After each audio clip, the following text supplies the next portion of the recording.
Hi, my name is Lauren Cook, and this is my Edge of 17 response. So the three major themes that I'm going to be talking about is identity, loneliness, and the messy realities of growing up. And then I'm going to talk about how this film compared to other films and just a couple examples of why that is. When it comes to other films, the protagonist is very much seen as charming and quirky, and I feel like in this film, that is not how Nadine was portrayed at all. I feel like she was portrayed as flawed, impulsive, self-centered, even a little blunt at some points. Like for instance, Nadine telling her mother, "You treat me like a burden." I feel like that was kind of a very blunt thing to say and a very juvenile thing to say. And I feel like it really showed her, frustrations really coming out. As opposed to other films such as Ferris Bueller's Day Off, Grease, and The Breakfast Club, I feel like these films are very happy, joyful, not as realistic as this film is when it comes to the realities of growing up.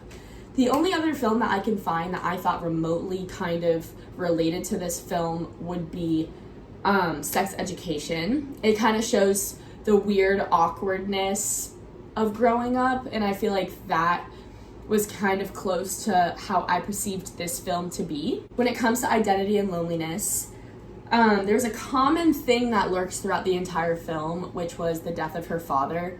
And I feel like this really was hard for her, and it really showed her emotions kind of revolved around anger, grief, loneliness, and I feel like that was portrayed throughout the entire film. And obviously as a young person, that's very difficult to go through, and I feel like that went on throughout the entire film and kind of made that a big theme.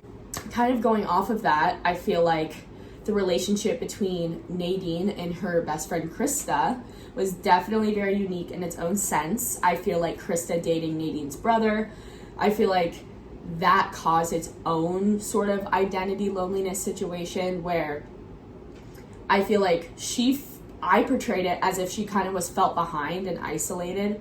Obviously, she felt left behind from her father. Now her best friend's dating her brother, and now she kind of feels isolated and feeling left behind from that. So I feel like it was definitely very difficult for her to navigate through her identity and how she wanted to go about life, essentially.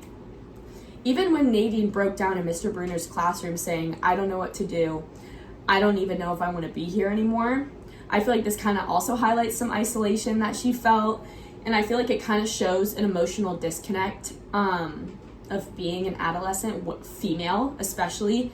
Obviously, we all see females as very emotional people, but growing up with all these adversities, I feel like it was definitely very difficult for her to navigate. And kind of learning that the world doesn't revolve around you. And I feel like that's a universal feeling when you're younger. You think that the world revolves around you and blah, blah, blah. But then once you start to grow up, then you start to realize everyone has their own lives and their own emotional feeling. And I feel like she started to realize that. But I feel like it was definitely difficult for her to realize that, especially with all these adversities going on. I feel like the overall film embraces kind of the chaos and awkwardness, and it shows a lot of transparency that you don't necessarily see in other films. And I think it was a great film.